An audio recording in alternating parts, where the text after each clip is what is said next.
ഇത്തവണ സംസ്ഥാന സർക്കാരിന്റെ ക്ഷീര സഹകാരി പുരസ്കാരം നേടിയത് ഇടുക്കി ഉടുമ്പന്നൂർ സ്വദേശി KB ഷൈനാണ്. കന്നാരപ്പോള വിപ്ലവമാണ് ഈ ക്ഷീരകർഷകനെ പുരസ്കാരത്തിന് അർഹനാക്കിയത്. അമയപ്ര ക്ഷീര സഹകരണ സംഘത്തിൽ കഴിഞ്ഞ വർഷം 7 ലക്ഷം ലിറ്റർ പാലാണ് ഷൈൻ നൽകിയത്.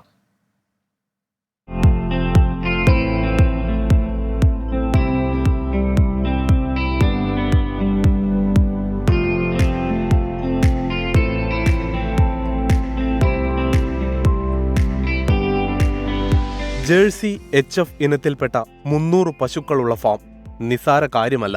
പ്രധാന വെല്ലുവിളി തീറ്റ തന്നെ. ദിവസേന ഒരു പശുവിന് 30 കിലോ ആഹാരം വേണം. അത് എളുപ്പമല്ലാതായതോടെയാണ് പശുക്കൾക്ക് കന്നാരപ്പോള നൽകാൻ തീരുമാനിച്ചത്.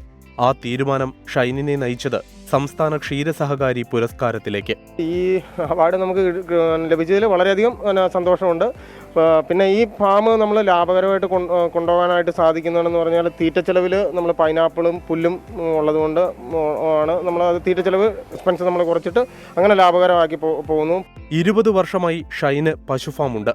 പ്രതിദിനം 2600 ലിറ്റർ പാൽ മിൽമയിൽ അളക്കും. ഞാനൊരു 10-20 വർഷത്തോളമായിട്ടാണ് ഇത് ചെയ്യുന്നുണ്ട്. ഒരു 10 പശുവിനുണ്ടെങ്കിൽ നമ്മളൊരു 100-130 ലിറ്റർ പാല് വെച്ച് നമ്മൾ മെയിൻറ്റെയിൻ ചെയ്തുകൊണ്ട്, അതായത് അത് പശുവിനെ നമ്മൾ ചെന പിടിപ്പിക്കുന്ന കാര്യത്തിൽ നമ്മൾ കറക്റ്റ് ചെയ്തെങ്കിൽ മാത്രമാണ് പാല് മെയിൻറ്റെയിൻ ചെയ്തിട്ട് ഇത് ലാഭകരമായിട്ട് കൊണ്ടുപോകാനായിട്ട് സാധിക്കുന്നത്. പൂർണ്ണമായും യന്ത്രങ്ങളുടെ സഹായത്തോടെയാണ് ഫാം പ്രവർത്തിക്കുന്നത്. ചാണകം സംസ്കരിച്ച് പൊടിച്ച് വളമായി വിപണനം ചെയ്തും ഷൈൻ വരുമാനം കണ്ടെത്തുന്നുണ്ട്.